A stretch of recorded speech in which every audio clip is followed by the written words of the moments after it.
We're here with Pascal Marchand and Jeff Burch of Marchand & Burch Wines. Pascal, what were some of your earliest experiences with wine?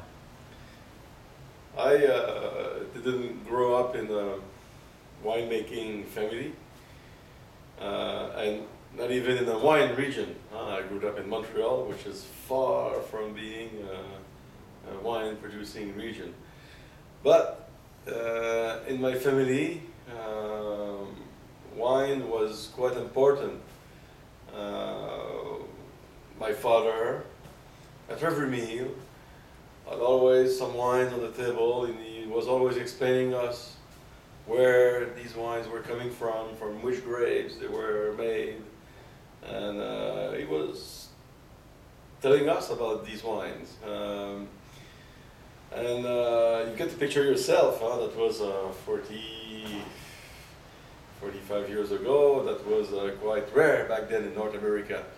I grew up in Montreal, and among all my friends, we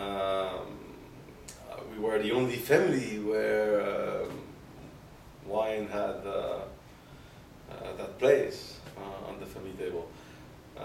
So I grew up with a certain wine culture, and then later on I decided to find out more about wine with a group of friends at 18 years old. We started to organize tastings, we read books, and this is when we decided a bit later to go do the harvest in France. And this is when I put my finger in something that catch me, and never stopped since then. How about you, Jeff? I also didn't grow up in a wine family, but I grew up in Adelaide, and my father was a business manager who had a great appreciation and love of wine, and he had three wines that we drank virtually all the time. So always at the meal table there was wine. He drank Riesling. Riesling in those days, 40, 50 years ago, was stylistically a little bit different, was always a bit sweeter. So he drank Riesling from the Clare, and he drank Shiraz from the Barossa, and then he would like a fleshy, soft red, which we always bought when we went up on trips to Renmark. So I used to go on business trips with him, and he was selling cartons and packaging, and we would often visit a lot of the wine producers, and so we would bring home bottles and drink them at the table.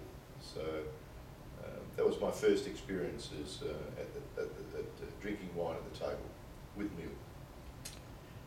I was never a beer drinker, so I never really got into beer at all.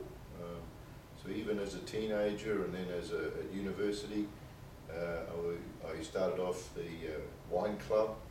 So we would buy a barrel of wine and have what we called a wine appreciation night. Basically, it was a fundraiser for the Students' Union. It was very popular, and we hoped that we would gain some wine knowledge. I moved on from there, but the love of wine never left me.